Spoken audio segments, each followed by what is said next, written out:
Have you ever met someone who has everything, wealth, success, health, yet they say, I don't feel happy? And then you meet someone else who has so little, but their face is glowing with peace?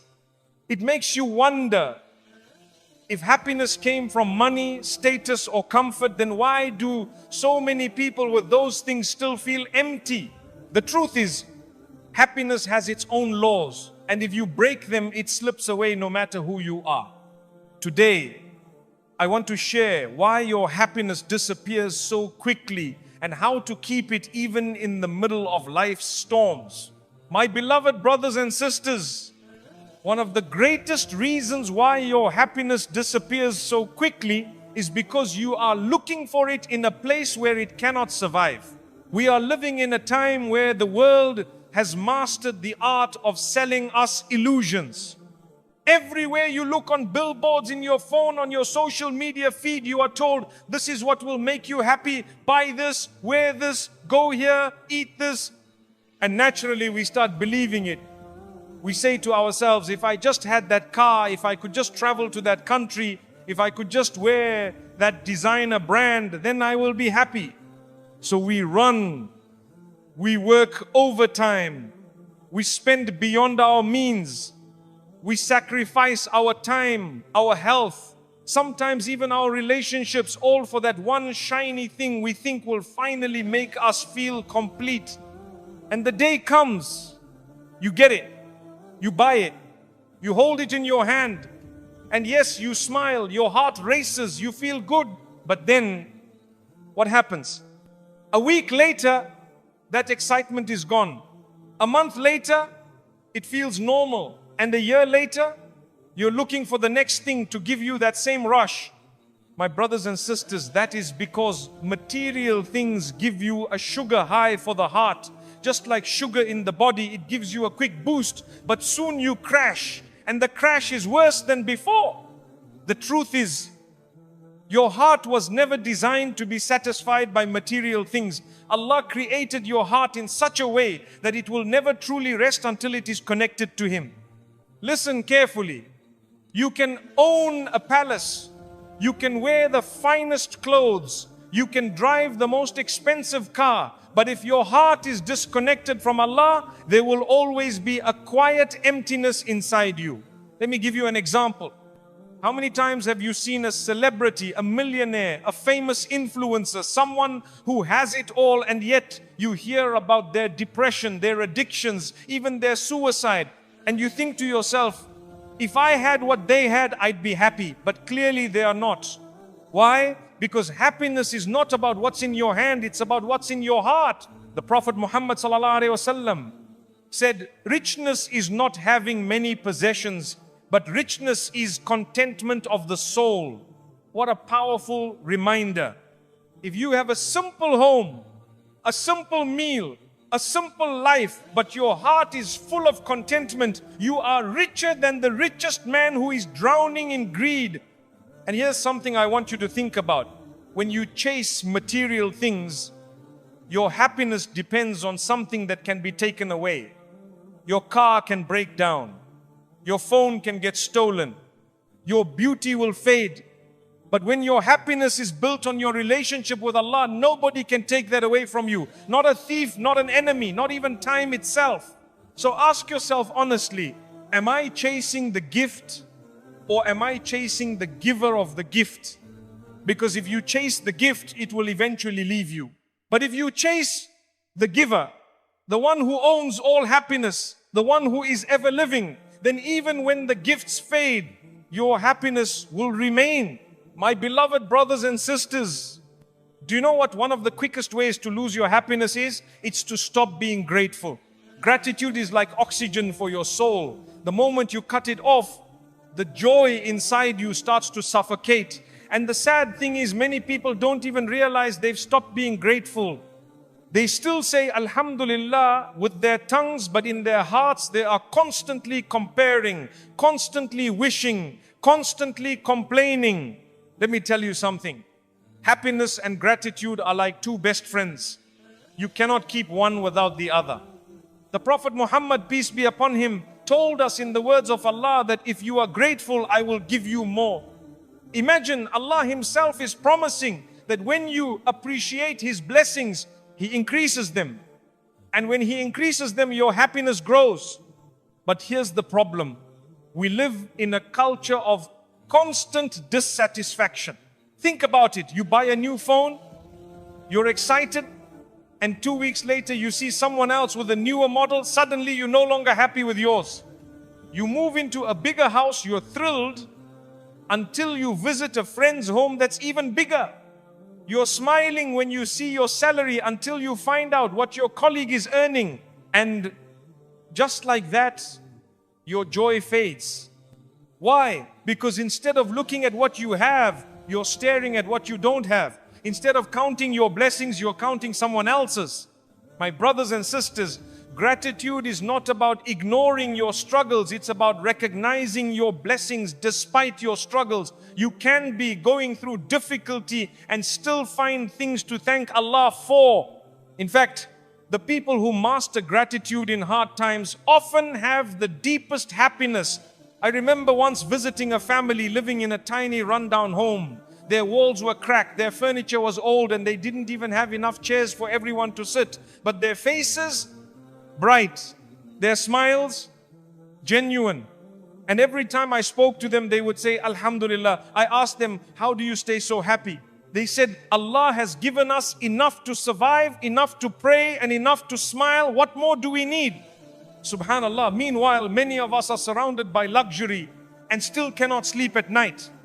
This is why the Prophet Muhammad sallallahu alaihi wasallam advised us, look at those below you, not those above you. This will help you not to belittle the blessings of Allah upon you. What wisdom! If you spend your life looking at those who have more, you will always feel poor. But if you look at those who have less, you will realize how rich you actually are. Here's something you should try. I call it the gratitude check. Every night before you sleep, name 3 blessings you enjoyed that day. They don't have to be huge. It could be the taste of fresh bread, the sound of your child laughing, the fact that your heart is still beating. Write them down. Thank Allah for them. You will be amazed how your perspective and your happiness begins to change. Because here's the truth, my brothers and sisters. Gratitude doesn't just make you happier, it protects your happiness. It's like a wall around your heart. Problems will still come, but they will not be able to steal your peace. Without gratitude, even a palace will feel like a prison. With gratitude, even a small room can feel like paradise. So remember, your happiness starts to disappear the moment you stop appreciating what you have. Keep your tongue moist with remembrance. Keep your eyes on your blessings. And keep your heart connected to the one who gave them to you. My beloved brothers and sisters, if there is one thief that robs more people of their happiness than almost anything else today, it is comparison. You see, comparison is silent. It doesn't knock on your door. It doesn't announce itself. It slips in quietly, often while you're scrolling on your phone. You're sitting there, perfectly content with your day, until you see a picture of someone's vacation. Suddenly, your own home feels small. You see a friend post their expensive dinner, and your simple meal doesn't taste as good anymore. Someone shares their happy family portrait, and suddenly your own family feels inadequate. This is how the thief works. It blinds you to the blessings in your own life by making you focus on the highlight reel of someone else's. And here's the painful truth. Most of what you see is not the full story. That perfect smile may be hiding a broken heart. That luxurious car might be drowning in debt. That couple posing happily may have cried themselves to sleep the night before. But you don't see that. You only see the frame they want you to see. The problem is, your heart starts believing that what they have is better than what you have. And when you believe that, you lose appreciation for your own blessings. Remember what we said in the last lesson, without gratitude, happiness suffocates. Comparison is like taking a knife and cutting holes in your own container of joy. No matter how much happiness you pour in, it leaks out. My brothers and sisters, Allah gave you your life. He gave you your circumstances, your blessings, your challenges, all perfectly designed for you. In the Quran, Allah tells us clearly, do not wish for that by which Allah has made some of you excel others. Why? Because every blessing comes with responsibility, and every person's journey is different. What suits someone else may not suit you. Let me give you an example. Imagine two seeds planted in different soils. One grows into a tall tree, the other into a small flowering plant. If the flower spends its life wishing to be the tree, it will never enjoy the beauty it was meant to give. But if it accepts that it was created to bloom in its own way, it will bring color and joy to the world. You are that flower. Stop wishing to be the tree. I've met people who have almost nothing in material wealth, but their hearts are at peace because they've stopped comparing themselves to others. And I've met people who have it all but cannot sleep at night because they are too busy looking at what someone else has. The Prophet Muhammad, peace be upon him, gave us the most beautiful formula to protect our hearts from this disease. He said, look at those below you and do not look at those above you, for it is more suitable that you do not belittle the blessings of Allah upon you. Imagine if we all lived by this. Scrolling would become an act of gratitude, not jealousy. Visiting someone's home would fill us with appreciation, not insecurity. I want you to think about this. The time you spend comparing yourself to others is time you could have spent improving yourself, thanking Allah, or serving those in need. Instead of being inspired, many of us let comparison make us feel bitter. But the cure is simple. Replace comparison with dua. When you see someone blessed, say, may Allah bless them and grant me goodness too. You lose nothing by making that dua, and in fact, Allah may bless you more. So my brothers and sisters, the next time you catch yourself comparing, pause. Remind yourself, I don't know their full story, I don't know their struggles, and I wouldn't want a blessing that Allah didn't choose for me. You have your own lane. Run your race, live your life, because happiness dies the moment you start wishing for someone else's. And remember, your journey is unique. Your blessings are custom made for your heart. Protect them from the thief of comparison. Let me ask you a simple question. If you stopped eating for a day, how would you feel? You'd get weak. You'd feel dizzy. You'd have no energy. If you went 2 days without food, you'd probably collapse.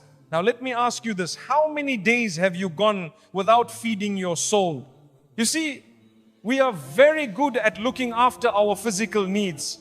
We eat 3 times a day, sometimes more. We drink when we're thirsty. We wear warm clothes when it's cold and light clothes when it's hot. We rest when we are tired. We listen to our bodies, and that's important. But here's the problem. Many of us feed our bodies daily but starve our souls for weeks, even months. The heart is not just a physical organ that pumps blood. Spiritually, it's the center of your being. And just like your body needs food, your heart needs nourishment. And the food of the heart is the remembrance of Allah, prayer, Quran, dua, and acts of obedience. Without these, the heart becomes weak, restless, and unhappy. This is why so many people today feel empty, even when they have everything on the outside. They say, I don't know why I feel this way. I have a job, I have friends, I have things to do, but I still feel something is missing. That something is a starving soul. And no amount of shopping, eating, or entertainment can fill that emptiness. My brothers and sisters, the Prophet Muhammad, peace be upon him, told us, there is a piece of flesh in the body. If it is sound, the whole body is sound. If it is corrupt, the whole body is corrupt. It is the heart. When the heart is healthy, you find peace, even in hardship. When the heart is sick, you feel restless, even in comfort. But here's the reality. The world we live in today is designed to distract you from feeding your heart. Your phone can keep you entertained for hours without a single moment of remembrance. Your work can keep you so busy that you miss your salah. Your mind can be so filled with news, gossip and music that there's no